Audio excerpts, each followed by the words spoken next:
السلام عليكم ورحمة الله تعالى وبركاته.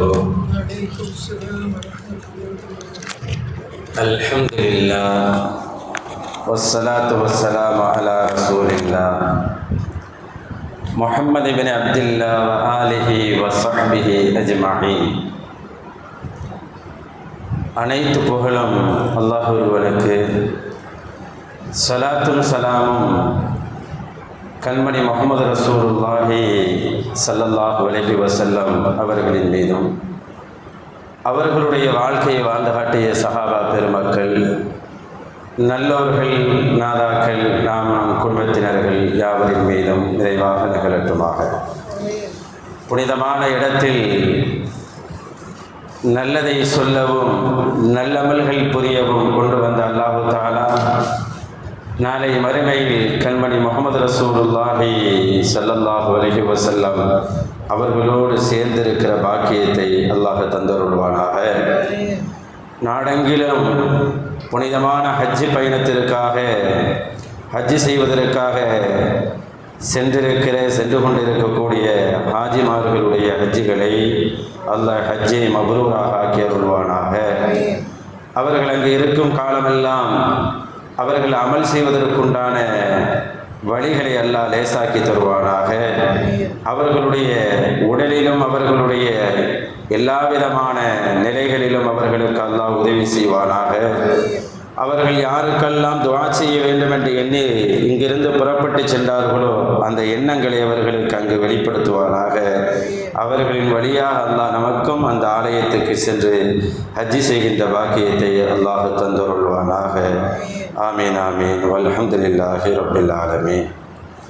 அன்பானவர்களே, இந்த மாதம் என்பது ஹஜ்ஜுடைய மாதம், ஒரு அற்புதமான ஒரு மாதம்.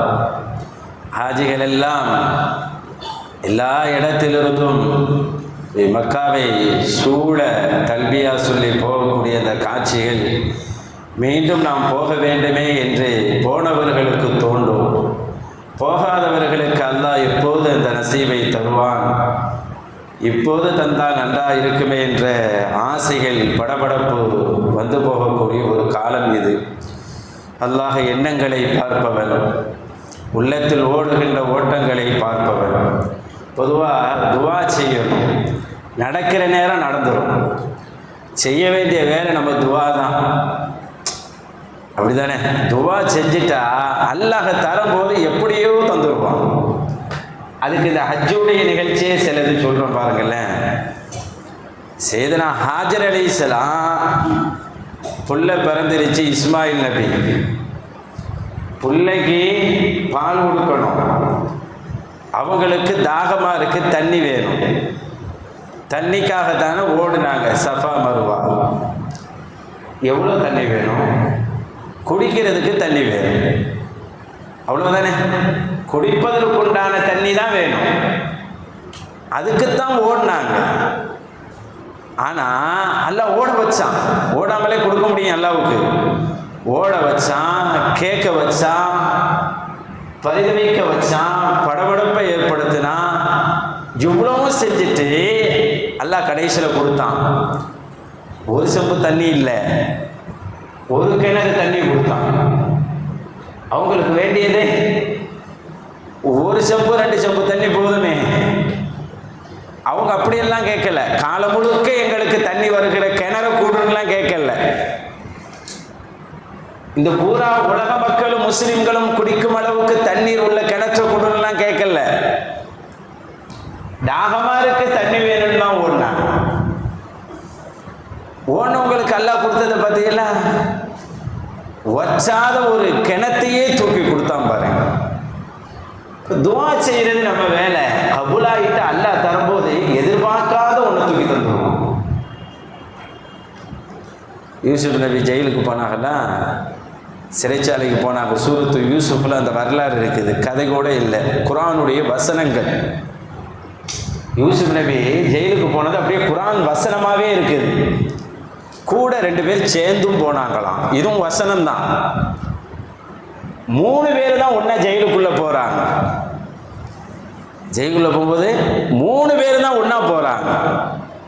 3 பேர் தான் ஜெயிலுடைய சிரமங்களை அனுபவிக்கிறாங்க. 3 பேர் தான் ஜெயிலுடைய கஷ்டத்தில் பங்கெடுக்கிறாங்க. ஆனால் முதல்ல வந்தது யார் தெரியுமா? அந்த 2 பேர். யூசுப் நபி வரல. 3 பேருமே ஜெயிலை விட்டு வரணுன்னு ஆசைப்படுறாங்க. ஆனால் அல்லாஹ் கொண்டு வந்தது யாரை தான்? யூசுப் நபி கூட போனாங்க பார்த்தீங்களா, அந்த 2 பேரை தான் ஃபர்ஸ்ட் கொண்டு வரான்ல.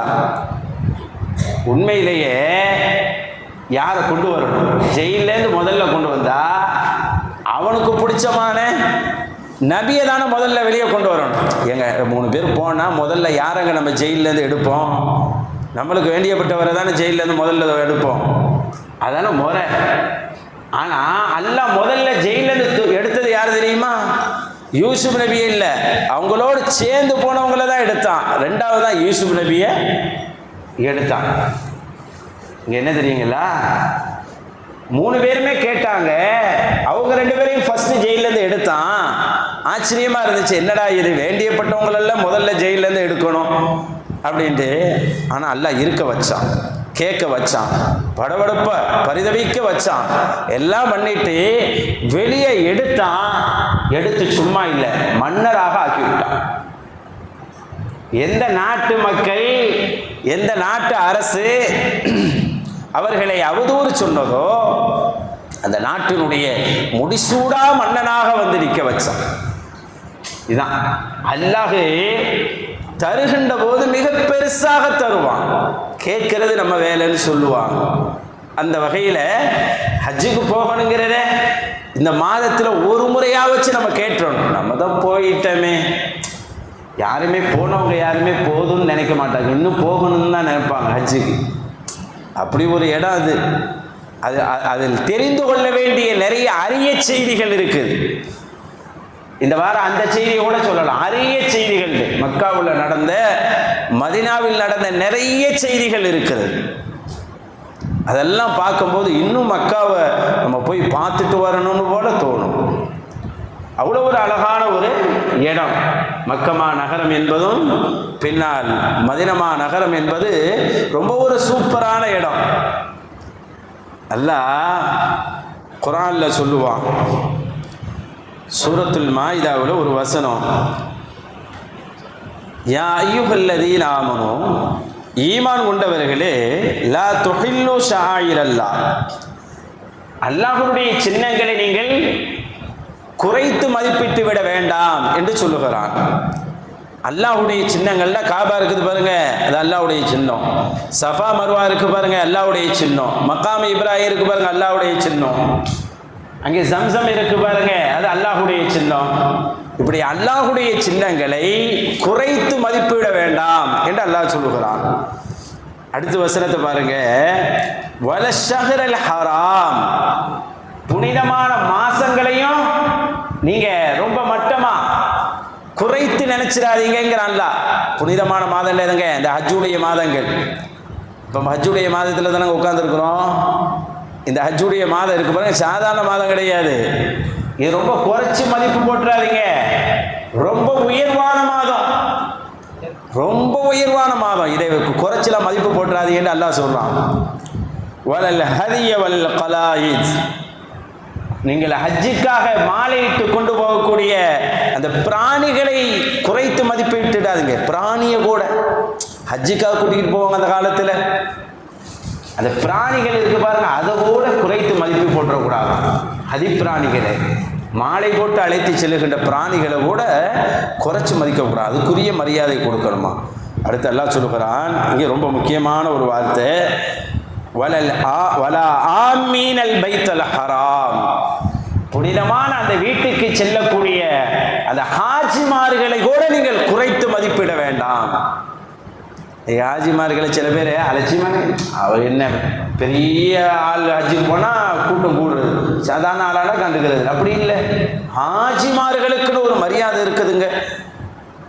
ஹாஜிகளுக்குன்னு ஒரு மரியாதை இருக்கு. யாரெல்லாம் ஹாஜிகளோ அவர்களுக்குன்னு ஒரு மரியாதை கொடுக்கணும். அவர் ஹாஜில ஒரு மரியாதை.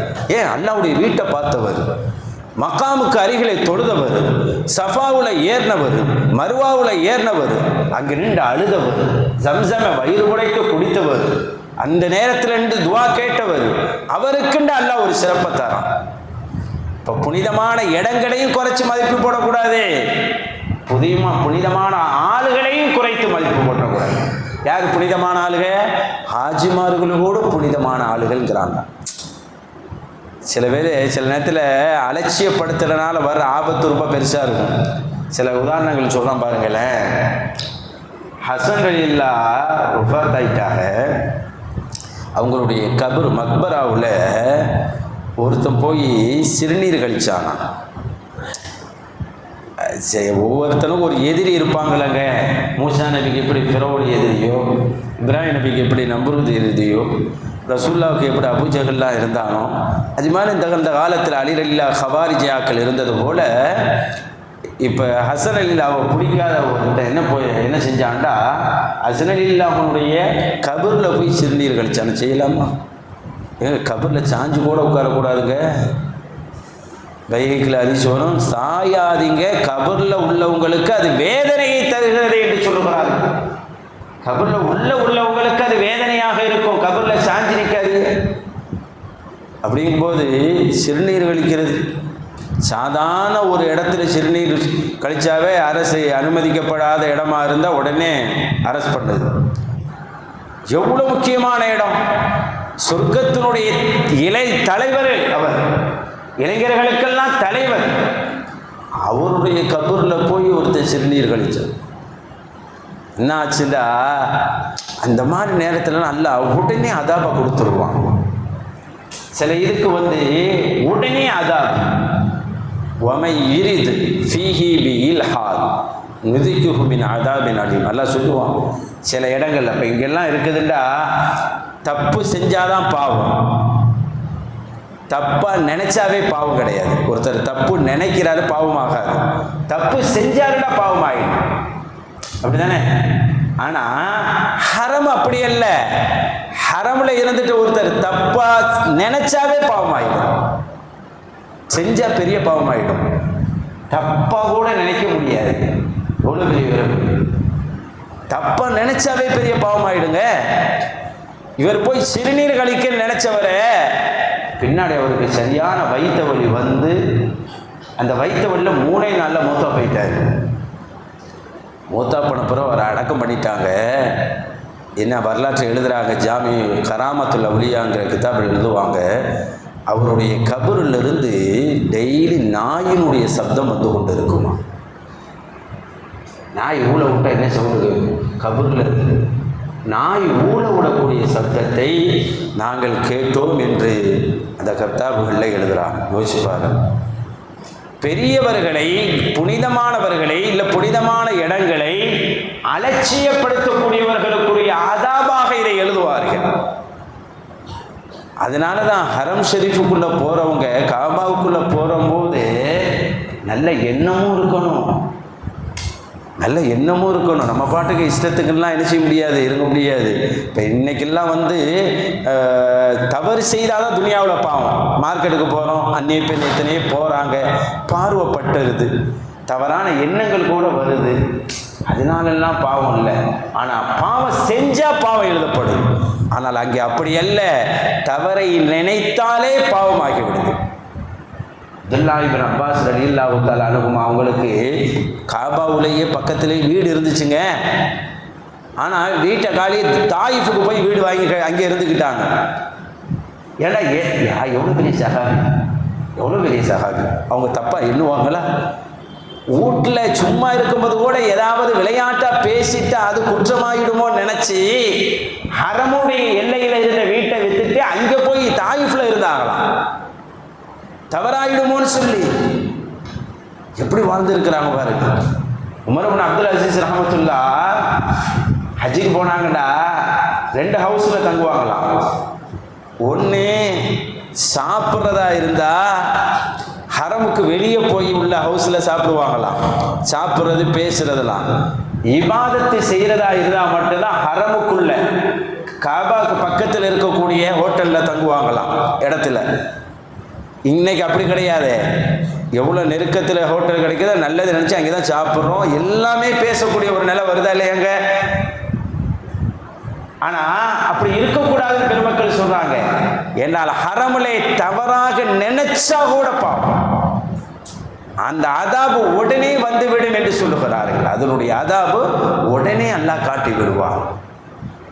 அதுக்கு அழகான ஒரு வரலாறு ஒன்று சொல்கிறோம் பாருங்க.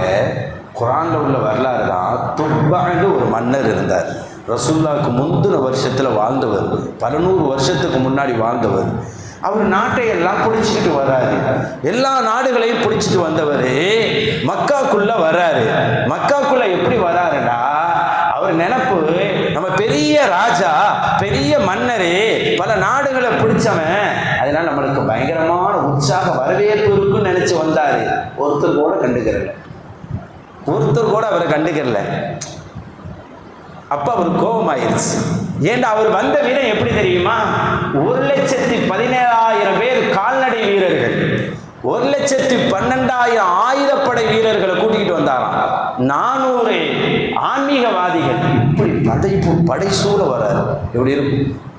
ஒருத்தர் இவ்வளோ படைசூழ வரும்போது யாருமே கண்டுகள்ல எப்படி இருக்கும்? கோபமாயிட்டார்.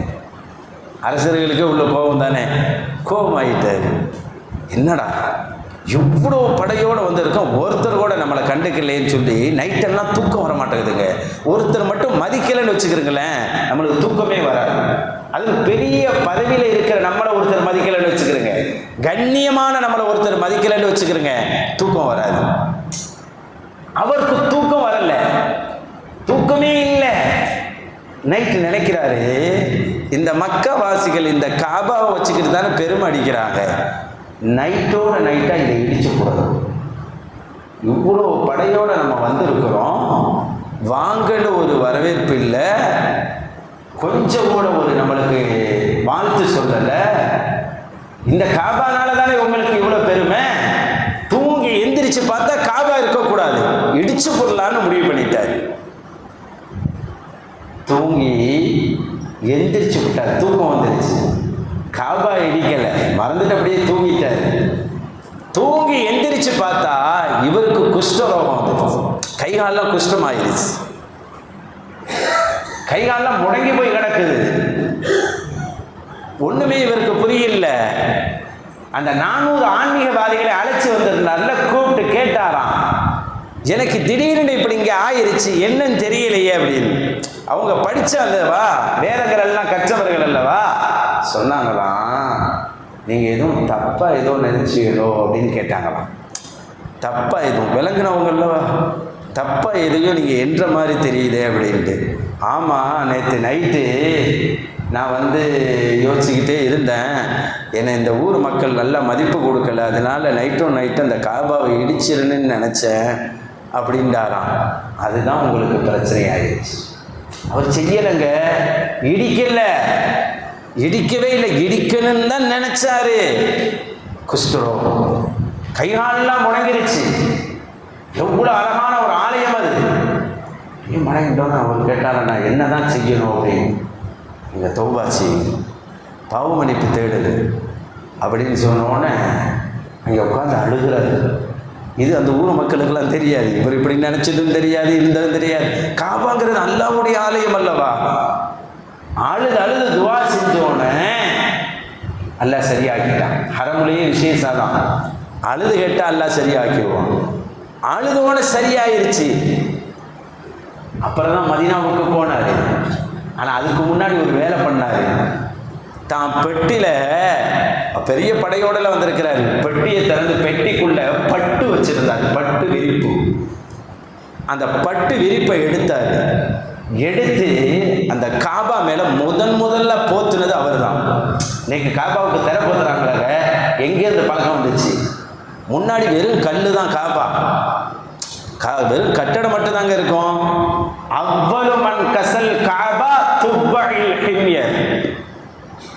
முதலா காபாவுக்கு திரையிட்ட நபர் யாருன்னா இஸ்லாத்துக்கு முன்னாடி வாழ்ந்த மன்னர் துப்பா.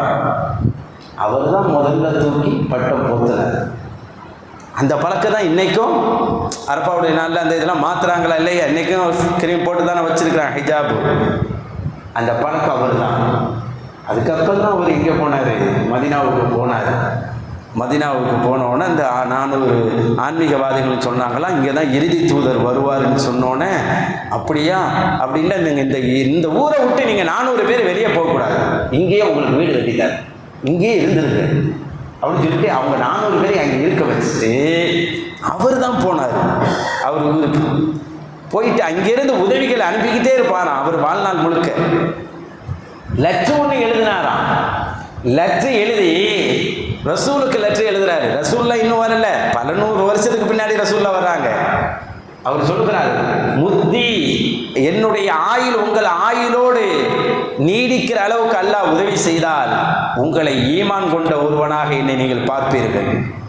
ஆனால் உங்களை பார்க்கிற நசீப் எனக்கு இல்லை, இல்லாவிட்டாலும் உங்களை பார்க்காமல் நான் ஈமான் கொள்ளுகிறேன் என்று எழுதினாராம் முகமது ரசூல்லா. வர்றதுக்கு முன்னாடியே. அதனால தான் சில பேர் அபூபக்கர் ரலியல்லாஹு முதல்ல ஈமான் கொண்டவங்களா அப்படிங்கிற அந்த கேள்வி வரும்போது, ரசூல்லாவுடைய காலத்தில் இருந்த ரசூல்லாவுடைய குடும்பத்தை தவிர்த்து இருந்த மனிதர்களில் முதலாக ஈமான் கொண்டது சித்தீக்குல் அக்பர். ஆனால் முகமது ரசூலுல்லாஹ் பிறப்பதற்கு முன்னாலேயே முகமது நபியை ஈமான் கொண்ட மன்னர்களில் சில பேர் இருக்கிறார்கள். அவர்கள் வரிசையில் துப்ப முதல் இடம் என்று எழுதுவார். அந்த அளவுக்கு ஒன்றும் இல்லை, காபாவை இடிச்சிருந்து நினைச்சவருக்கு நிலையை பற்றியெல்லாம் எப்படி ஆச்சுன்னு, அதான் காபா ஹரமுல போய் தப்ப கூட நினைக்கக்கூடாது. தப்ப நினைச்சாவே வில்லங்கமாயிடும், தப்ப ஒருவர் நினைச்சாவே வில்லங்கமாயிடும். சில கிதாபுகள் எழுதுவாங்க, ஒருத்தர் ஹஜ்ஜுக்கு போயிருந்தாங்க. ஹஜ்ஜில் ஆண்கள் பெண்கள் எல்லாம் கலந்து போகிற இடம் அது. எதுக்கு சொல்ல வரேன்டா, எப்படியெல்லாம் ஆன்மீக செய்தியை நம்ம பெருமக்கள் தராங்க பாருங்க. அப்போ ஒரு அழகான பையனை பார்த்து, ஆஹா ரொம்ப அழகா இருக்கிறானேன்னு இச்சையோடு நினைச்சாராம். அழகா இருக்கிறானே அப்படின்னு நினைச்சார். ஆச்சரியமான செய்தி, அவருடைய கண்ணு 2ம் கலண்டு கீழே விழுந்ததாம். கிதாபுகளில் எழுதுகிறார். அல்லாஹ் அருளானந்தான், அல்லாஹ் கிருபையானந்தான். அவன் கோவப்பட்டுட்டா நம்மளால தாங்க முடியாது. அல்லாஹ் ரொம்ப கிருபையாளன். ஆனால் அவன் கோபப்பட்டான் என்றால் அது மிக மிக மிக மோசமாக இருக்கும், ரொம்ப கடுமையாக இருக்கும். ஒரு பெண்ணும் ஆணும் ஏற்கனவே பழக்கமே என்னமோ தெரியல, அவங்க சந்திக்க முடியல. 2 பேரும் ஹஜ்ஜுக்கு போய்க்கிறாங்க. ஹஜ்ஜில் அந்த பெண்ணுடைய சம்மதத்தோடு அந்த பெண்ணை அவன் தொட்டு விட்டான். தவாஃபில் என்னாச்சு தெரியுங்களா, தொட்ட கையை எடுக்க முடியல. ஹரம் அவ்வளோ புனிதமானது, இச்சைக்குள்ள இடமல்ல, காமத்துக்குரிய இடமல்ல, ஆசைக்குரிய இடமல்ல, அல்லாஹுடைய அருளுக்குரிய இடம் அது. தொட்டவன் கையை எடுக்க முடியல. இது எல்லா செய்தியும் கிதாபுகளில் உள்ளது தான் சொல்கிறேன். நீங்கள் கிதாபை கேட்டால் நான் சொல்லுவேன். கையை எடுக்க முடியல. யாருக்கும் தெரியாமல் தொடலாம் நினச்சி என்னாச்சு தெரியுங்களா, எல்லாரும் தெரிகிற மாதிரி ஆயிடுச்சு, கையை எடுக்க முடியல. அப்புறம் ஊரில் எல்லாரும் கூடி மக்காவில் தௌபா செய்ய சொல்லி அழுது 2 பேரும் கள்ளத்தனமாக செஞ்சதை அல்லாஹு தாலா எப்படி வெளிப்படுத்தினா பார்த்தீங்களா. அதான் சொல்லுவாங்க, புனிதமான இடத்தில் தவறாக நடக்க நினைச்சா கூட அல்லாஹுடைய வேதனையை அவர்கள் அனுபவிப்பார். அவ்வளோ பாக்கியமான இடம் அது. இல்லைண்டா எந்த மன்னருக்கு எத்தனை கட்டத்தை கடந்து வந்திருக்கு காபா. யானைன்னு ஒரு சூறா இருக்கு, யானை சூறான்னு ஒன்று இருக்குல்லங்க, யானை சூறான்னு ஒன்று இருக்குல்ல, சூரத்துல் ஃபீல். யானை சூறான்னா யானை மாதிரி பெருசாக இருக்காது, சின்ன சூறா தான், எறும்பு சூறா. ஆனால் எறும்பு சூறா பெருசாக இருக்கும். எறும்பு சூறான்னு ஒன்று இருக்கு, எறும்பு சூறாவை பார்த்தா பெருசாக இருக்கும், யானை சூறா சிறுசாக இருக்கும். பாருங்களேன், அல்லாஹ் முடியும். அப்போ இந்த யானை சூறாவில் அல்ல ஆபிரகாம் அண்ணனை சொல்லுவான், அல்ல செய்தி சொல்லுவான். அதில் அவன் ஒரு ஆலயம் கட்டியிருந்தான் யமனில். அது காபாவுக்கு போட்டியாக கட்டினான். அப்போ அதை போய் இங்கேருந்து ஒருத்தன் கினானான்னு ஒருத்தன் போய் அதை நாசம் பண்ணிட்டான். அந்த கோபத்தில் காபாவை இடிக்க போகிறேன்னு சொல்லி வந்த அப்ரஹா. அந்த வரலாறு பெருசால நான் பேசலை, ஒரு செய்தி சொல்ல வர்றேன். வந்தவன் என்ன செய்யப்பட்டான், அல்ல அந்த சூறாவுடைய முடிவில் வருது இல்லையா, ஃபஜஅலஹும் கஅஸ்ஃபின் மஅகூல், ஆடு மாடுகள் மெண்டு துப்பக்கூடிய அளவுக்கு ஆளாயிட்டாங்க எல்லாரும். சரி, அதில் 2 பேர் மட்டும் தௌபா செஞ்சிட்டாங்க. வந்ததுக்கப்புறம் தௌபா செஞ்சு முஸ்லீமாக மாறிட்டாங்க. அந்த ஆபிரகாம் மன்னன் கூட்டத்தில் வந்த 2 பேர் மட்டும் ஆஹா காபாவை இடிக்க வந்து விட்டோமே அப்படின்னு சொல்லி தௌபா செஞ்சு முஸ்லீமா மாறிட்டான். அதான் அல்லாவை ஏற்றுக்கொண்டுட்டான்னு அர்த்தம். இது ரசூலுல்லாஹ்வுக்கு முன்னாடி நடந்தது, அல்லாவை ஏற்றுக்கொண்டுட்டான். இப்போ இந்த செய்தியை சொல்கிற ஆயிஷாமா சொல்கிறாங்க, அவன் முஸ்லீம் ஆகிட்டான், ஆனால் காபாவை இடிக்கணுங்கிற எண்ணத்தில் தானே வந்தான். காபாவை இடிக்கணுங்கிற எண்ணத்தில் வந்ததுனால என்ன ஆச்சுன்னா, அவன் கையும் விளங்கலை, காலும் விளங்கலை, கண்ணும் குருடாகி தெரு தெருவா பிச்சை எடுப்பதை நாங்கள் பார்த்தோம். முஸ்லீமு தான் தௌபா செஞ்சியும் காபாவை இடிக்கணுங்கிற அந்த எண்ணத்துக்கு கிடைக்கிறாதா. அப்ப அந்த இடம் அவ்வளோ முக்கியமான இடம். அந்த இடத்துல வந்து யாராவது முரட்டுத்தனை செஞ்சா கூட அந்த அதாப அல்லாஹ் உடனே காட்டிடுவோம். நன்மை எவ்வளோ கிடைக்குமோ. ஷேகுல் அக்பர் அல்லாமா முஹைத் இப்னு அரபி ரஹ்மத்துல்லாஹி அலைஹி சொல்லுவாங்க, அவங்க சொல்லுவாங்க, காபா எவ்வளோ பெருசுனா நன்மைகளை அது மாதிரி அள்ளி தர முடியாது எதுவுமே. ஆனால் ஒரு பாவத்தை எண்ணினால் கூட பாவமாகிவிடும், எண்ணினாலும் பாவமாகிவிடும். ஒருவர் தவறு செய்ய நினைச்சாவே பாவமாக வரும், அதாவது உடனே இறங்கிவிடும் என்று சொல்லுவார். அதனால காபாவுக்கு போகக்கூடிய ரொம்ப கவனமாக இருக்க வேண்டும் என்று சொல்லுவார். சஃபா மருவான்னு சொல்றேன்னு, இன்ன சஃபா வல் மருவத்த மின் ஷாயிரில்லாஹ், சஃபாவும் மருவாவும் அல்லாஹ்வுடைய சின்னங்கள்னு சொல்றோம். இந்த சஃபா மருவா இதுக்குள்ள ஒரு சின்ன வரலாறு இருக்கு. என்னண்டா, இசாஃபு நாயிலாண்டு 2 பேர் இருந்தாங்க முந்தைய காலத்தில். இஸ்லாத்துக்கு முந்தைய காலத்தில் இசாஃபு நாயிலாண்டு 2 பேர். இவங்க 2 பேரும் அப்போல்லாம் காபா வந்து அவ்வளோ பாதுகாப்பற்று தானே இருந்துச்சு. அந்த அளவுக்கு வந்து இப்போ உள்ள அளவுக்கு பாதுகாப்பு கிடையாது, சும்மா வந்து போகிற இடம் தான் அப்படி இருந்துச்சு. அல்லாஹ்வுடைய பாதுகாப்பு தான். அப்போ என்ன செஞ்சாங்கன்னா, சிலைகள் எல்லாம் உள்ளே வைக்கிற பின்னாடி தான் வந்துச்சு. உள்ளே போய் ஜினா செஞ்சுட்டாங்க காபாக்குள்ளே போய். யாரும் இந்த இசாஃபு நாயில் அவங்க. அல்லாஹ் உடனே என்ன செஞ்சாங்கன்னா, அவங்க 2 பேரையும் கல்லா மாற்றிட்டான். தப்சீர்களில் வருதுங்க இந்த செய்தி. நான் என்னமோ கதை சொல்லணும்லாம் நினைக்க வேணாம், தப்சீரில் வருது இந்த செய்தி. இன்ன சஃபா வல் மருவா அப்படிங்கிற ஆயத்துக்கு தப்சீரில் எழுதுறாங்க இந்த செய்தி. அவங்க 2 பேரையும் அல்லாஹ் கல்லாக மாற்றிட்டான். கல்லா மாற்றினதுக்கு அப்புறம் மக்கள் உள்ளே போய் பார்த்தோன்னே அவங்க சொன்னாங்களா, நாங்கள் 2 பேரும் பெரிய பாவம் செஞ்சிட்டோம், அல்லாஹ்வுடைய புனிதமான இடத்துக்குள்ள வந்து நாங்கள் இந்த தப்பை செஞ்சுட்டோம். எங்க ஜினா செய்கிறதே தப்பு தானாங்க, பொதுவாக ஜினா செய்கிறதே தப்பு. அது புனித இடத்துல போய் பள்ளிவாசலில் வந்து ஒருத்தர் செஞ்சால் என்ன எப்படி இருக்கும் ஒரு நம்மளுக்கு. அது எவ்வளோ பெரிய இடம். இன்னும் அவ்வளோ பைத்தில் உதயல் இன்னாசி லல்லத்தி பி பக்கத்து முபாரக்காங்களாம். உலகத்தில் முதலாக நிறுவப்பட்ட ஆலயம் என்று நிறுத்தாம அது எப்படி அல்லாஹ் சொல்றானா, முதலில் ஆலமி, உலக மக்களுக்கே நேர்வழிங்கிறான். அந்த காபாவின் வழியாக உலக மக்களுக்கு நேர்வழி இருக்குன்னு சொல்றான். நல்லா பாருங்களேன், ஹஜ்ஜுக்கு போயிட்டு வந்த உடனே தாடி இல்லாதவங்க தாடி வைப்பாங்க, தொழுகாதவங்க கொஞ்சம் தொழுகுவார், தொப்பி போடாதவங்க தொப்பி போடுவாங்க, நோன்பு வைக்காதவங்க நோன்பு வைப்பாங்க, தப்பான ஏதோ தொழில் செஞ்சால் அதை குறைச்சி வெளியே வர பார்ப்பாங்க. மாற்றங்கள் நிறைய நடக்கும். அது அந்த ஹஜ்ஜி தருகிற வேலை, அது அல்லாஹ்வுடைய ஆலயம் செய்த வேலை. அதான் முதலில் ஆலமீன், அத உலகத்தார்களுக்கு அது நேர்வழி காட்டும்னு சொல்றாங்க. ஒரு அழகான ஒரு இது பாருங்க. அந்த இடத்துல போய் ஜினா செஞ்சுட்டாங்க. ஜினா செஞ்சவனா கல்லா போயிட்டாங்க. கல்லா போனதுக்கப்புறம் 2 பேரும் பேசுகிறாங்க, நாங்கள் தப்பு பண்ணிட்டோம், அதனால நாங்கள் கல்லா போயிட்டோம், சிலையாயிட்டோம்னு சொல்லி. எவ்வளோ அழகான செய்தி. வந்தவங்க இந்த செய்தியை பார்க்காம அடடா கல்லு பேசுதடான்னு சிலையாக்கிட்டாங்க. எதை பார்க்கணும்? சொன்ன செய்தியை தானே பார்க்கணும். எவ்வளோ அழகான செய்தி சொல்ல, அந்த செய்தியை பார்க்காம ஓ கல்லு பேசுகிறதே இதில் பவர் இருக்குன்னு சொல்லி 2 சிலையும் தூக்கி சஃபாவில் ஒன்று மர்வாவில் ஒன்று வச்சுட்டாங்க. இங்கே ஒரு சிலை, அங்கே ஒரு சிலை, இசாஃப் ஒரு இடத்துல, நாயிலா ஒரு இடத்துல வச்சுட்டாங்க. இங்கே போனால் அங்கே ஒரு கும்பிடு, அங்கே போனால் இங்கே ஒரு கும்பிடு. அதனால தான் சஹாபாக்கள் முஸ்லீம் ஆனதற்கு, இஸ்லாம் வந்ததற்கு பிறகு சஃபா மருவாவுக்கு போல கொஞ்சம் தயங்கினாங்க. அது சிலைகளை சுற்றி வந்த இடம் அல்லவா, அங்கே நம்ம போகிறதா அப்படின்னு நினச்சாங்க. அல்லாஹ் சொன்னா, சிலைகள் இருந்த இடமா இருந்தாலும், ஒரு தவறான ஒரு செயல் நடந்திருந்தாலும் இடம் புனிதமானது.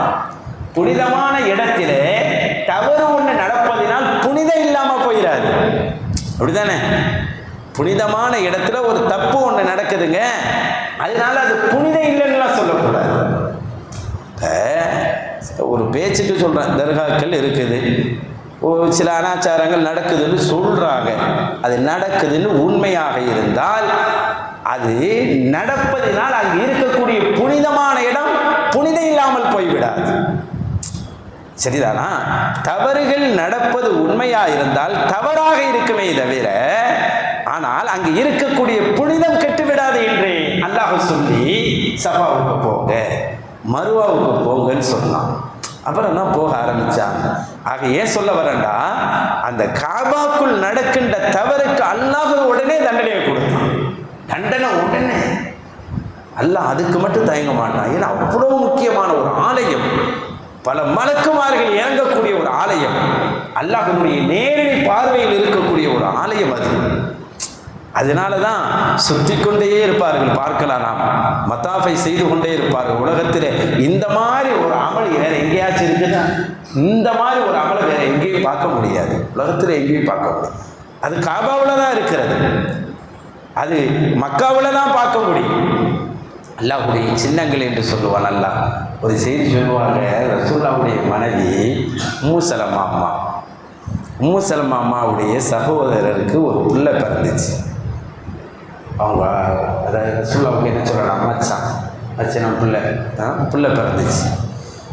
பிள்ளை பிறந்தோன்னு ரசூலுல்லாஹ் பார்க்க போனாங்க. போயிட்டு கேட்டாங்க, என்ன பாப்பா பிள்ளைக்கு என்ன பேர் வச்சிருக்கிறீன்னு கேட்டாங்க. அவங்க சொன்னாங்க, நான் வலீதுன்னு பேர் வச்சிருக்கிறேன்னு சொன்னாங்க. வலீதுன்னு சொல்லி பேர் வச்சிருக்கிறேன் அப்படின்னு. ரசூலுல்லாஹ் வருத்தப்பட்டு கேட்டாங்களா, வலீதுல் ஹிமார், வலீதுன்ற பேர் வச்சுக்கிறீங்க? பிந்திய காலத்தில் என் உம்மத்தில் மோசமான ஒருத்தர் இந்த பேரை கொண்டல்லவா வருவான் அப்படின்னு ரசூலுல்லாஹ் சொன்னாங்க. பிந்திய காலத்தில் என் உம்மத்தில் ரொம்ப மோசமான ஒருத்தன் இந்த பேரை வச்சுக்கிட்டுல வருவான், இந்த பேரை போய் இங்கே வச்சுட்டீங்கல்ல, பேரை நீங்கள் மாற்றுங்களேன்னு சொன்னாங்க. எச்சரிக்கை செஞ்சாங்க. அது இதுன்னு வைக்கக்கூடாதுங்கிறது. அப்படி ஒரு மோசமான ஒருத்தன் இந்த உம்மத்தில் வருவான்னு எச்சரிக்கை பண்ணாங்க. வலீதுன்னு நிறைய பேர் இருக்கிறாங்க. வலீத் இப்னு அப்துல் மலிக் இருக்கிறாரு. வலீத் இப்னு அப்துல் மலிக் சூப்பரான அரசர், அவர் நல்ல அரசர். அவர் தான் மதீனாவில் இருக்க டைல்ஸ்லாம் போட்டது. வெளிநாடுகள்லேருந்து கல்லை கொண்டு வந்து அப்போவே சூப்பராக பள்ளி ஆக்குனது வலீத் இப்னு அப்துல் மலிக். அவர் நல்ல அரசர். அந்த வலீதை சொல்லலை, நீங்கள் வலீதுன்றோன்னா பேரை குழப்பிடக்கூடாது. வலீது ஹிமாரி, இவனுக்கு பேரை கழுத வலீதும்பா. வலீது சிந்திக், மதத்தை விட்டு தவறி போன வலீதுன்னு இவனுக்கு பேர். வலீதுகள் நிறைய இருந்திருக்கிறாங்க. அதனால இவன் பேரை முன்கூட்டியே சொல்லி ரசூலுல்லாஹ் எச்சரிக்கை செஞ்சாங்க. யார் இவன்டா, 126 கிட்ட இருந்தவன் இவன், ஹிஜ்ரி 126 கிட்ட. அவன் மக்காவுக்கு ஹஜ்ஜுக்கு போகணுன்னு ஆசைப்பட்டான். ரொம்ப மோசமானவன். அதாவது என்ன சொல்லலாம்னு சொன்னால், தன் பிள்ளைகிட்டையும் விபச்சாரம் செய்வான். தந்தை கல்யாணம் பண்ண மனைவி இடத்தில் விபச்சாரம் செய்யும். இந்த மாதிரி ஒரு கெட்ட குணம் உள்ளவன், ரொம்ப மோசமானவன். அதனால ரசூலுல்லாஹ் எங்கேயே எச்சரிக்கை செஞ்சாங்க, அப்படியே எச்சரிக்கை செஞ்சாங்க. இப்போ ரசூலுல்லாஹி ஸல்லல்லாஹு அலைஹி எச்சரிக்கை செஞ்ச மாதிரியே அவன் மோசமாக வாழ்ந்துருக்கிறான். இவன் சொன்னானா, ஹஜ்ஜுக்கு போகலான்ட்டு இருக்கிறேன்னு சொன்னானா. இந்த வழி ஹஜ்ஜுக்கு நான் போகலான்ட்டு இருக்கிறேன். அப்போ எதுக்கு ஹஜ்ஜுக்கு நம்மெல்லாம் எதுக்குங்க போவோம்? பாவத்தை கரைக்கிறதுக்கு, பாவத்தை அழிக்கிறதுக்கு, அல்லாஹ்வின் பொருத்தத்தை வாங்குறதுக்கு, இதுக்கு தானே போகும். அவன் நினைப்ப பாரு, நான் ஹஜ்ஜுக்கு போகணும், காபாவுக்கு மேலே உட்காந்துக்கிட்டு சாராயம் குடிக்கணும். என்ன பற்றியெல்லாம் இப்படி யாராச்சும் நினச்சிருப்பாங்களா? ஏன் ரசூலுல்லாஹ் எச்சரிக்கை செஞ்சாங்கன்னு பாரு. ஹஜ்ஜுக்கு போய் காபாவுக்கு மேலேயே உட்கார்ந்து நான் மது அருந்த வேண்டும் என்று சொன்னான். இவ்வளோ திமிரான எண்ணம், நினைக்கிறது பாவம் இல்லவா. அப்போ அந்த நேரம் கொஞ்ச நேரத்தை அந்த ஆசைகளை வெளிப்படுத்திட்டான். அப்போ கொஞ்ச நேரத்தில் குரான் எடுத்து ஓதி பார்த்தான். குரான் அப்படி ஓப்பன் பண்ணி திறந்தானா. திறந்தோடனே ஒரு ஆயத்தை அவனுக்கு கண்ணில் பட்டுச்சான். வஸ்தஃப்தஹு வஹாப குல்லு ஜப்பாரின் அனீதி அப்படின்ற ஒரு ஆயத்து கண்ணில் படுது. அந்த அவர்கள் வெற்றியை தேடுகிறார்கள். மோசடிக்காரர், மிக மோசமான அநியாயக்காரர்கள் எல்லாம், அடக்குவாதிகள் எல்லாம் நஷ்டமடைந்து விட்டார்கள் அப்படின்னு அந்த எச்சரிக்கப்படுற ஆயத்தது. அவங்களெல்லாம் வீணா போயிடுவாங்க. ஜப்பார்கள் எல்லாம் யார் அட்டூழியம் பண்றாங்களோ, ரொம்ப கோபக்காரராக இருக்கிறார்களோ, யார் விபச்சாரத்துக்குரியவர்களாக இருக்கிறார்களோ அவர்களெல்லாம் வீணா போயிட்டாங்கன்னு அந்த வசனம் சொல்லுது. இவனுக்கு மனசு புத்திருச்சு. ஏன்னா இந்த தப்பெல்லாம் இவன் செய்கிறான், இந்த தப்பெல்லாம் இவன் செய்கிறாங்க. உடனே எவ்வளோ யோக்கியம்பாங்க, அயோக்கியன். இவன் குரானை பார்த்து சொன்னானா, குரானே குரானே ஜப்பார்களை நீ அதற்றியா, அடக்குவாதிகளை நீ அதற்றியா, அரசர்களை நீ அதற்றியா, அநியாயக்காரர்கள் அதற்றியா, நானும் ஒரு அநியாயக்காரன் தான், நானும் ஜப்பார் தான் என்று சொல்லி குரானோடு சண்டை போட்டானா. சண்டை போட்டு இந்த பாரு, நாளைக்கு மறுமையில அல்லாட்ட போய் சொல்லி மஸ்ஸக்கனியா அல்லா வலி இது என்னை கிழிச்சு விட்டான்னு சொல்லு அப்படின்னு சொல்லி குரானுடைய பேப்பர் எடுத்து கிழிச்சானா.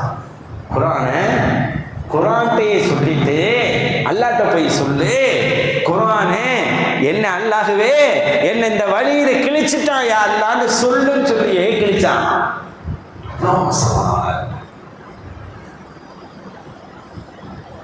அப்ப அதுக்கு பிறகுதான் அவனுடைய அதாவது தொடங்குச்சு.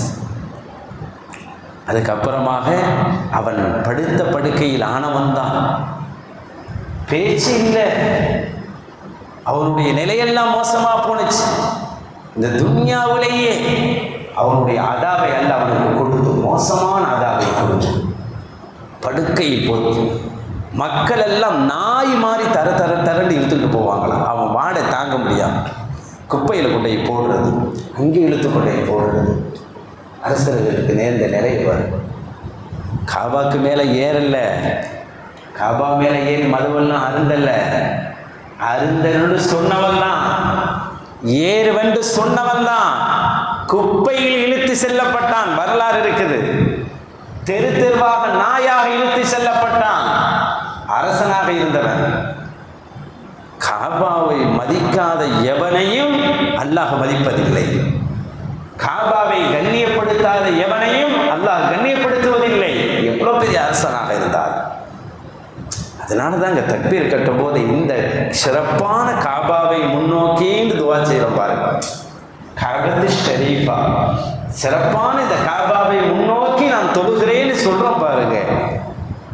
எவ்வளோ அந்த வார்த்தை, வெறும் காபான்னு சொல்லலை நம்ம, எவ்வளோ ஒரு கண்ணியமான ஒரு வார்த்தை, கண்ணியமிக்க காபான்னு சொல்றோமா இல்லையா?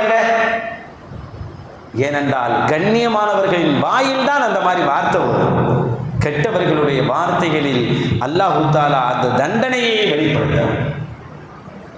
மோசமான நிலைக்கு ஆளானான் என்று முஹம்மது ரசூலுல்லாஹி ஸல்லல்லாஹு அலைஹி வஸல்லம் முன்கூட்டியே எச்சரிக்கை செய்த அந்த வலீதுடைய வரலாறை கிதாபுகளில் பதிவு செய்வார்.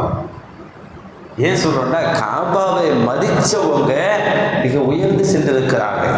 காபாவை பார்த்தாவே நன்மை, காபாவில் நின்று ₹1 கொடுத்த 1 லட்சம் நன்மை, காபாவில் ஒருத்தருக்கு உதவி செஞ்சு அவ்வளோ நன்மை அள்ளி கொடுக்குறான். அல்லாஹ் ரஹமத்தை அள்ளி கொடுக்குறான். அந்த இடத்துல போய் துன்யாவில் இருக்கிற மாதிரி பேசிடக்கூடாது. துன்யாவில் பள்ளியில் வந்தால் சில பேருக்கு அந்த பேச்சு வழக்கு வந்துடும். பள்ளிக்குள்ளே வந்தோடனே 4 பேரை பேசுறது, இங்கே பேசுறது, மார்க்கெட், அந்த மாதிரி காபாவில் வந்துடக்கூடாது. அதனுடைய நிலை வேறு. அதை தான் இந்த வரலாறுகளில் மேன்மக்கள் எழுதி பதிவு செஞ்சிருக்கிறாங்க. ஹஜ்ஜுக்கு போறீங்களா, இப்படி நடந்து கொள்ளுங்கள் என்று சொல்லுகிறாங்க. இந்த கண்ணியத்தோடு நீங்க அதை பாருங்கன்னு சொல்றாங்க. காபா எப்படி கண்ணியமான சிறப்பான உலகமோ அது மாதிரி மதீனாவில் மஸ்ஜித் லுபாபாண்டு உஸ்துவானே அபு லுபாபாண்டு ஒரு தூண் இருக்குது. மதீனாவை எடுத்துக்கிட்டா ரசூலுல்லாஹ்வுடைய மாபைன பைத்தி வ மிம்பரி ரௌதத்துன் மின் ரியாதில் ஜினான், என்னுடைய பைத்தும் என்னுடைய வீட்டுக்கும் மிம்பருக்கும் இடைப்பட்ட இடம் சொர்க்கத்தின் ஒரு இடம் என்றார்கள் முகமது ரசூலுல்லாஹி ஸல்லல்லாஹு அலைஹி வஸல்லம். ரசூலுல்லாஹ்வுடைய ஏன்னா ரசூல் அடிக்கடி போனது வீட்டுக்கும் மிம்பருக்கு தான் போனான். மதீனாவில் எல்லா இடத்துக்கும் போயிருந்தாலும் அதிகமாக போனது அங்கே தானே, அப்படி தானே, அதிகமாக போனது சிறப்பு மதீனாவுக்கே இருக்குது. ஆனால் ரசூல் அதிகமாக போன இடம் சொர்க்கத்தின் இடமாக மாறுது. ரசூல்லா காபாக்குள்ளே போனாங்கல்ல, காபாக்குள்ளே ரசூல்லா போகிறாங்க. போகும்போது கூட யார் கூட்டி போனாங்க? 2 பேர் தான். எந்த 2 பேர் பாருங்க, உலகத்தில் காபாவை தொட முடியலைங்க நம்ம, அல்ல அந்த நசீபை தருவானாக. ஆனால் காபாக்குள்ளே போன 2 பேர் யார் தெரியுமா? ஒன்று உசாமா ரலியல்லாஹ், இன்னொன்று பிலால் ரலியல்லாஹ். இந்த 2 பேர் தான் உள்ளே போனாங்க. அல்ல உசாமா இல்லை கூட போனாங்க, பிலால் இல்லை வாசலுக்குள்ளே நின்றாங்க. யார் இந்த 2 பேரும்? பெரிய அரசர்லாம் இல்லை, பணக்காரர்லாம் இல்லை. ரசூலுல்லாஹ்வுடைய வளர்ப்பு பிள்ளை ஸைத் ரலியல்லாஹ்வுடைய பிள்ளை தான் உசாமா ரலியல்லாஹ். பிலால் ரலியல்லாஹ் யாருன்னு நமக்கு தெரியும். இந்த 2 பேரும் தான் உள்ள கூட்டிகிட்டு போனாங்க.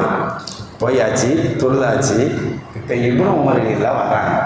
வந்து பிலால் இல்லாட்ட கேட்டாங்க, ஐன ஸல்லன் நபியு ஸல்லல்லாஹு அலைஹி வஸல்லம் ஃபீ தாখিলুল காபா, காபாக்குள்ள ரசூலுல்லாஹ் எங்கே தொழுதார்கள்? ரசூல் புகாரியில் எல்லா கிதாப்லையும் இருக்கு இந்த ஹதீஸ். ரசூலுல்லாஹ் எங்கே தொழுதார்கள்? காபாக்குள் எங்கே தொழுதார்கள்? காபாவுல எல்லாமே புனிதம் தானே, உள்ளதானங்க தொழுகிறோம், எல்லா இடமே புனிதம் தானே. ஆனால் சஹாபாக்கள் அப்படி நினைக்கல. எல்லாம் புனிதமாக இருந்தாலும் முஹம்மது ரசூலுல்லாஹ் நின்ற இடம் எது என்று கேட்டார்கள். காரணம், அதில் மிக புனிதமானது என்பதை அவர்கள் தெரிந்து கொண்டார்கள். அப்பதான் பிலால் ரலியல்லாஹு சொல்றாங்க, அவங்க இடது பக்கம் 2 தூண் இருந்தது, வலது பக்கம் 1 தூண் இருந்தது, முன்னால் ஒரு 3 அடி கிப்லாவுக்கும் அவங்களுடைய முசல்லாவுக்கும் மத்தியில் 3 அடி முளம் இருந்தது என்று சொன்னார்கள். அந்த இடத்துக்கு போய் அவங்க தொழுகிறதுக்கு முயற்சி பண்ணும். எதுக்குண்டா ரசூல் நின்ற இடத்தில் நாம் நிற்கணுன்ற. அப்போ ரசூல் நின்ற இடத்துக்கு ஒரு பாக்கியம் இருக்கு.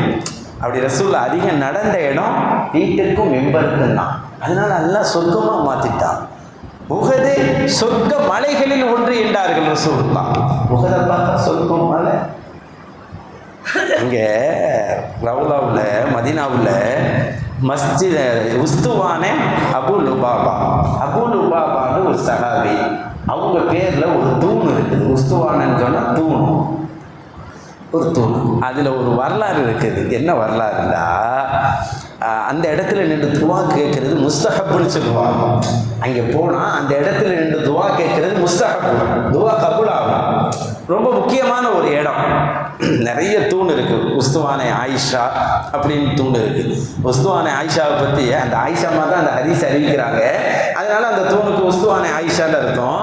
ஆனால் அது என்னண்டா, ரசூலுல்லாஹ் சொன்னாங்க, என்னுடைய பள்ளியிலே ஒரு இடம் இருக்கிறது, இன்ன ஃபில் மஸ்ஜிதி லபுகா, என் பள்ளியில் ஒரு இடம் இருக்கிறது, அந்த இடத்தின் மகிமையை என் உம்மத்தை தெரிந்து கொண்டால் அந்த இடத்தில் போட்டி போட்டுக் கொள்வார்கள் என்று சொன்னார்கள் ரசூலுல்லாஹ்.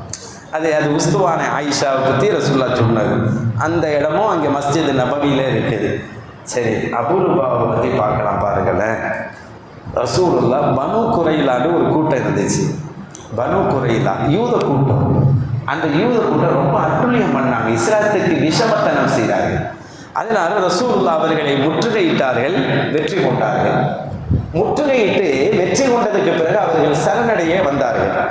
ஆனால் அந்த பனு குரைலாங்கிற யூத லீடர்ஸுகள் சொன்னாங்க, உங்களோட நாங்கள் பேச்சுவார்த்தைக்கு வரணுண்டா நேரடியாக வர முடியாது, எங்களுக்கு அபூ லுபாபா வரட்டும். அபூ லுபாபா வந்தாருன்னா அவர்கிட்ட ஒரு முடிவு எடுத்துக்கிட்டு உங்கள்கிட்ட நாங்கள் பேச்சுவார்த்தைக்கு வரோம்டாங்க. அபூ லுபாபா சஹாபி. ஏன் அவரை கூப்பிட்டாங்கடா, இஸ்லாத்துக்கு முன்னாடி, அவருடைய இஸ்லாத்துக்கு முன்னாடி அந்த யூதர்களோடு அவர் நல்ல பழக்கத்தில் இருந்திருக்கிறார். அதனால அவரை வர சொல்லியிருக்கிறார். சரின்னு ரசூலுல்லாஹ் ஓகேன்ட்டாங்க. உடனே அபூ லுபாபா வந்தார். அவங்கள்ட்ட பேச்சுவார்த்தை. அவங்க கேட்டாங்க, நாங்கள் சரண் அடைஞ்சிட்டா உங்கள் முகமது நபி எங்களை என்ன பண்ணுவார் அப்படின்னு கேட்டிருக்கிறாங்க. உடனே இவர் கொலை தான் பண்ணுவாங்க, வேறு என்ன பண்ணுவாங்க, கொலை பண்ணுவாங்கிறத சொல்லலை, சும்மா சுட்டி காட்டி வாய் விட்டு பேசலை, அப்படி கையால் கண்ணால் இஷாரா செஞ்சு சொல்லிட்டாங்க, உங்களுக்கு மரணம் தான் அப்படிங்கிற மாதிரி சொல்லக்கூடாது. அது இஸ்லாமிய இராணுவ ரகசியம். இராணுவ ரகசியத்தை எந்த ஒரு முஸ்லீமும் முகம்மது நபி வாழுகின்ற காலத்தில் அவங்கள அனுமதி இல்லாமல் சொல்லக்கூடாது. சொல்லிட்டாங்க. சொன்னதுக்கு அப்புறம் பரிதவிக்கிறாங்க, படபடப்பாயிருச்சு, ரொம்ப பதறி போயிட்டாங்க. ஆக இவ்வளவு பெரிய பாவத்தை செஞ்சுட்டோமே, எப்படி நம்ம முகமது நபியினுடைய பர்மிஷன் இல்லாமல் சொல்லலாம், எவ்வளோ பெரிய தப்பை செஞ்சுட்டோம்னு சொல்லிட்டு கைகாலெலாம் படபடத்து போய் நேராக முகமது நபிகிட்ட போகாம நேராக பள்ளிவாசல் அந்த மஸ்ஜித் நபவியில போய் அந்த ஒரு தூண்ல தன்னைத்தானே கட்டி போட்டுக்கிட்டாரு. கட்டி போட்டுக்கிட்ட அல்லாஹ்வே இவ்வளவு பெரிய தப்பை நான் செஞ்சுட்டேன், என்னிடத்தில் மஷூரா செய்தவர்கள் முடிவெடுக்க கூப்பிட்ட நேரத்தில் இஸ்லாமிய ரகசிய செய்தியை நான் சொல்லக்கூடாது, ஆனால் என்னுடைய பழைய பழக்கத்தின் காரணமாக அவர்கள் மீது இறக்கப்பட்டு இந்த ரகசிய செய்தியை கண்ணால் கையால் நான் காட்டிவிட்டேன், ரப்பே என்னை மன்னிச்சிருவாயாக என்று அழுது கொண்டே அவரை கட்டி கொண்டார். அவரை கட்டி கொண்டு இருக்கிறார். ரசூலுல்லாவுக்கு செய்தி வருது, இப்படி அபூ லுபாபா இப்படி ஒரு செய்தியை செஞ்சுட்டு செயலை செஞ்சு விட்டு அவரை பள்ளியில் கட்டிக்கிட்டு நிற்கிறாரு. இப்போ ஸல்லல்லாஹு அலைஹி வஸல்லம் சொன்னாங்க, அவர் நேராக என்கிட்ட வந்திருக்கலாம்ல, வந்திருந்தா அவருக்காக அல்லாஹ்ட்ட துவா செஞ்சு பாவ மன்னிப்பு வாங்கி கொடுத்துருப்பேனே அப்படின்னு சொன்னாங்க. ஆனாலும் அவர் அல்லாஹ்ட்டையே நேரடியாக போயிட்டாரு, அல்லாஹ்வே அவர் விஷயத்தில் ஒரு முடிவை தரட்டும்னு சொன்னாங்க. என்னாச்சு, பள்ளியிலே கட்டி போடப்பட்டிருக்கிறார், நோம்பாக தான் இருப்பார் பெரும்பாலும். சாயங்கால நேரத்தில் மகரிபு நேரத்தில் நோன்பு திறக்கிற நேரத்தில் மட்டும் தொழுகை நேரத்தில் கட்ட ஊற்றுவாங்க, திரும்ப அவரே கட்டிக்கிடுவார். அதே மாதிரி இஷா நேரத்தில் சுய தேவைக்கு கட்ட ஊற்று விடுவாங்க, அவரே கட்டிக்கிடுவார். சாப்பிடலாம், அவங்க கொஞ்சோடு சாப்பாடு கொண்டு வருமா, நைட்டில் சாப்பிட்றதுக்காக கொஞ்சம் கட்ட ஊற்று விடுவாங்க, பின்னாடி அவரே கட்டிக்கிடுவாராம். இப்படியே கட்டி போட்டுக்கிட்டு அவரையே இருந்துக்கிட்டு இருந்தார். கொஞ்ச நாள் இப்படி போனதுக்கு பிறகு ரசூலுல்லாஹ் ஒரு தடவை தொழுதுட்டு வீட்டுக்கு போயிட்டாங்க. அந்த நைட்டு அவங்க மனைவி உம்மு சலமா ரலியல்லாஹ், உம்மு சலமா ரலியல்லாஹ் வீட்டில் தான் தங்குற ஷிஃப்ட்டு, ஒவ்வொரு நாளும் ஒரு வீட்டில் தங்குவாங்க. அந்த நைட்டு உம்மு சலமா அம்மா வீட்டில் தான் தங்கணும். நேரம் கூடிருச்சு, ஒரு இரவு நேரம் பக்கம் 12 மணிக்கிட்ட வந்த நேரத்தில் ரசூலுல்லாஹ் திடீர்னு சிரிக்கிறாங்க. உம்மு சலமா ரலியல்லாஹ் கேட்குறாங்க, நாயகமே தாங்கள் திடீரென்று சிரிக்கிறீர்கள், காரணங்கள் முடிந்தால் சொல்லுங்கள் அப்படின்னு சொல்கிறாங்க. உடனே ரசூலுல்லாஹி ஸல்லல்லாஹு அலைஹி சொல்கிறாங்க, அந்த அபூ லுபாபாவுக்கு அல்லாஹ் நற்செய்தியை கொடுத்துட்டான், அவருக்கு தௌபாவை அல்லாஹ் இறக்கிட்டான், அதை நினச்சி நான் சிரிச்சேன்னு சொல்கிறாங்க. யாரு? முகமது ரசூலுல்லாஹ். நைட்டில் நடக்குது. உடனே உம்மு சலமா ரலியல்லாஹ், யார் ஹஸ்பண்ட் அண்ட் ஒய்ஃப் 2 பேர் தான் வீட்டில், உம்மு சலமா ரலியல்லாஹு ரசூலுல்லாஹ் தான். அப்போ உம்மு சலமா ரலியல்லாஹ் சொல்றாங்க, நாயகமே நீங்க அனுமதிச்சா நான் இந்த நல்ல செய்தியை அபூ லுபாபாட்ட சொல்லட்டா அப்படிங்கிறாங்க. ஏன்னா பள்ளியாசல் ரசூலுல்லாஹ் பக்கத்தில் தானே, தூரம் இல்லையே, மஸ்ஜித் நபவிங்கிறது பக்கத்தில் தான் ரசூலுல்லாஹ் மனைவிமார்களுக்கு வீடு கொடுத்துருந்தாங்க, நான் சொல்லட்டா அப்படின்னு. உடனே ரசூலுல்லாஹ் சொல்லுங்கம்மா அப்படின்னு மனைவிக்கு பர்மிஷன் கொடுக்குறாங்க. உடனே இங்கிருந்து வீட்டிலிருந்து சத்தமிட்டு அந்த அம்மா சொல்றாங்க, உம்மு சலமா ரலியல்லாஹ், அபிஷிர் யா அபா லுபாபா, அபூ லுபாபாவை நற்செய்தி பெற்றுக் கொள்ளுங்கள், உங்களுக்கு அல்லாஹ் தௌபாவுடைய வசனத்தை ஃபீக ஆயத் தௌபா, உங்க விஷயத்துல தௌபாவுடைய வசனம் வந்திருக்குங்கிற செய்தியை சொல்லிவிட்டான். காலையில பார்த்துக்கலாம், தூங்கியிருக்கலாம் இல்லையா? ரசூல்லா வந்ததே ஒன்டே தான் ரசூல்லா வருவாங்க, அடுத்து வர்றதுக்கு ரொம்ப நாள் ஆகும். அது ஏன் அப்படின்னு சொல்லி உம்மு சலமா அம்மா அப்படி நினைச்சிருக்கலாம், அப்படிலாம் நினைக்கல அவங்க. இதை பாருங்க, அந்த ஸ்ரீதேவிக்கு கிடைத்திருக்கக்கூடிய அந்த நல்ல செய்தியை, மகிழ்ச்சியான செய்தியை உடனுக்குடன் சொல்ல வேண்டும் என்று துடித்து போன சஹாபியத் பெண்மணியை பாருங்க. அந்த நல்ல செய்தி கொண்டு போய் உடனே சேர்த்துடணும் அப்படின்னு. உடனே சுபுகு நேரத்தில் சஹாபாக்களுக்கெல்லாம் செய்தி பரவுது, அபூ லுபாபா விஷயத்தில் தௌபாவுடைய ஆயத்து வந்துருச்சு, அவர் அல்லாஹ் மன்னிச்சுட்டான் அப்படிங்கிற செய்தி வந்தோடனே எல்லாரும் போகிறாங்க, அவரை கட்டி பிடிக்கிறாங்க, சந்தோஷப்படுறாங்க. அப்படி சந்தோஷப்பட்டுட்டு கைத்தை அவுக்கலான்னு நினைக்கும் போது அவுக்காதீன்ட்டு, கயிறை மட்டும் நீங்கள் அவுக்காதீன்ட்டு.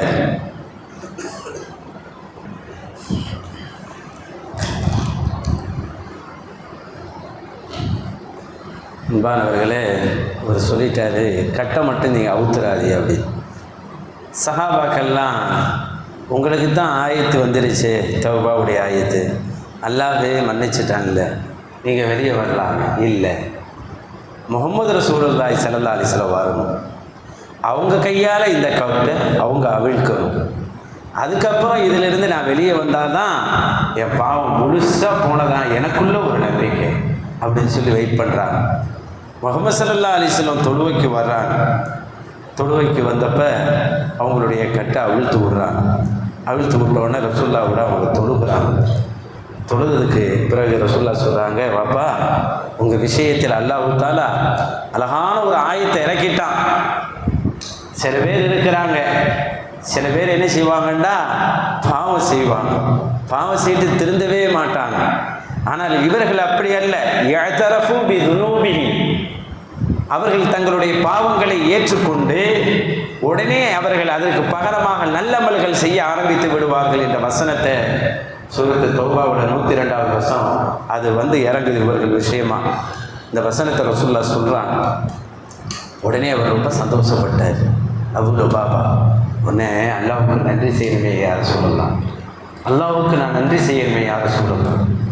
இந்த அபூ லுபாபா விஷயத்திலே அல்லாஹ் இப்படி ஒரு ஆயத்தை தந்தானே, அபூ லுபாபாவுக்காக அல்லாஹ் இப்படி ஒரு ஆயத்தை தந்தானே, நன்றி செய்யணுமே சொல்லி அந்த சத்தகத்து பிமாலி குல்லிஹி யா ரசூலல்லாஹ், என் சொத்து முழுக்க எல்லாத்தையும் தர்மம் செஞ்சிடுவான்னு கேட்குறேன்.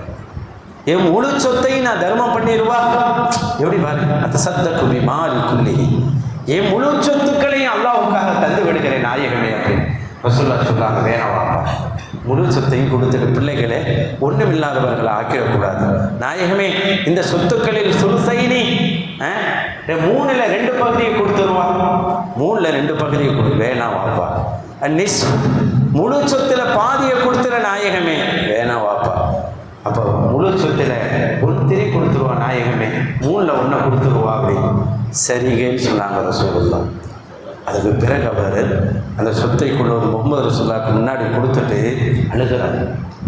நாயகமே, இந்த அபூ லுபாபா செஞ்ச இந்த குற்றத்தை அல்லாஹும் அல்லாஹுடைய தூதராகிய தாங்களும் மன்னித்ததற்கு எவ்வளவு பெரிய பாக்கியம் பெற்றிருக்கிறேன் என்று சொல்லி அழுத இடம்தான் அந்த மஸ்ஜித் முஸ்துவான அபூ லுபாபான்னு சொல்லுவாங்க. நம்மெல்லாம் துவா செய்கிறோம். துவா செய்கிறது மிகச்சிறந்த ஒரு வணக்கம். ஆனால் அந்த துவா கபூலான இடம் அது. அவர் துவா செய்கிற இடம் மட்டுமல்ல, அபூ லுபாபாவினுடைய துவா கபூலான ஒரு இடமாக அந்த உஸ்துவான அபூ லுபாபா இருப்பதினால்தான் அந்த இடத்துக்கு மஸ்ஜித் நபவிக்கு போனால் அந்த இடத்துல போய் துவா செய்கிறது முஸ்தஹப்புன்னு எழுதுவார். நம்ம வீட்டுக்காக, மனைவி மக்களுக்காக, வாப்பா அம்மாவுக்காக, அனைவருக்காகவும் அந்த இடத்துல துவா செய்யணுண்டு இமாம்கள் நமக்கு சொல்லித்தராங்க. அவ்வளோ ஒரு முக்கியமான இடம் மஸ்ஜித் நபவியிலே இருக்கிறது என்று சொல்லுகிறார். இப்படிப்பட்ட வரலாற்று சிறப்பு மிக்க செய்திகள் எல்லாம் மக்கா மதீனாவிலே நாம் பார்க்க முடியும். அதை தான் அல்லாஹ் சொல்லுவான், நீங்கள் இந்த இடங்களை அல்லாஹ்வுடைய இந்த சின்னங்களை கண்ணியப்படுத்தினால் இதுக்கு பரிசு என்ன தெரியுமா, உங்கள் இதயங்களில் இறையச்சம் வரும் என்கிறான். உங்களுக்கு இதயத்தில் ஒரு இறையச்சம் கிடைக்கும். அந்த இடத்துல போய் மரியாதை கொடுப்பதற்கு ஒரு இறையச்சம் கிடைக்கும். அந்த இடத்துல போய் நீங்கள் இந்த உணர்வோடு நீங்கள் பார்க்கின்ற போது ஒரு இறையச்சம் கிடைக்கும் என்று அல்லாஹ் தஆலா சொல்லுகிறான். அத்தகைய பாக்கியமான இடத்தை தேடி தான் ஹாஜிமார்கள் போயிருக்கிறார்கள். எவ்வளவு பெரிய பாக்கியம் பாரு. அவ்வளவு முக்கியமான ஒரு இடத்தை தேடிதான் அவர்கள் போயிருக்கிறார்கள். அல்லாஹ் அதை தான் குர்ஆன்ல சொல்லுவாளா, தொஹில்லு ஷாயிரல்லாஹ், குறைத்து மதிப்பு போற்றாது. அதே மாதிரி இந்த புனிதமான மாதமும் சரி, இந்த ஹஜ்ஜு பெருநாள் மாதம் இருக்குது பாருங்க, இந்த மாதமே புனிதமானது. இந்த 10 நாள் இருக்குது பாருங்க, ரொம்ப பாக்கியமானது. இதுக்கு நம்ம முக்கியத்துவம் ரொம்ப கம்மியாக கொடுக்குறோம்.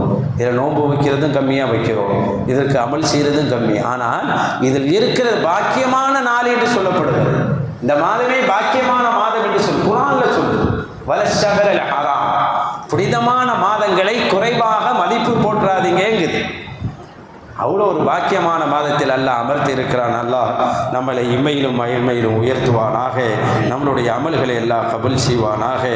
இந்த புனிதமான மாதத்தில் அல்லாஹு தாலா இந்த மாதங்களில் இதில் செய்யப்படக்கூடிய அமல்களையும் கண்ணியப்படுத்திய மக்களில் அல்லாஹ் நம்மை சேர்த்துள்வானாக.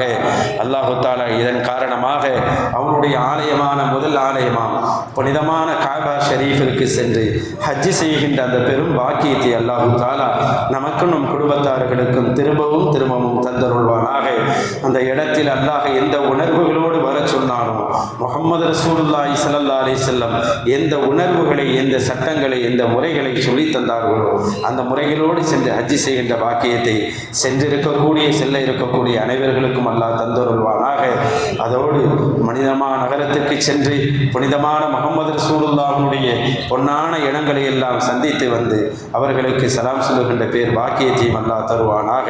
போன ஹாஜிமார்களுக்கு அல்லாஹ் நசீபாக்குவானாக. ஆமீன் ஆமீன். வா ஆகிரு தஅவானா அல்ஹம்துலில்லாஹி ரப்பில் ஆலமீன். அஸ்ஸலாமு அலைக்கும் வரஹ்மத்துல்லாஹி தஆலா வபரகாத்துஹு. அலா முஹம்மத் ஸல்லல்லாஹு அலைஹி வஸல்லம்.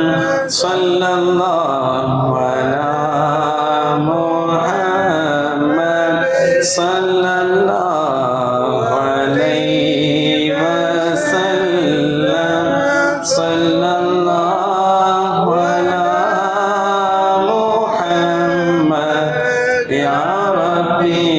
صلي وسلم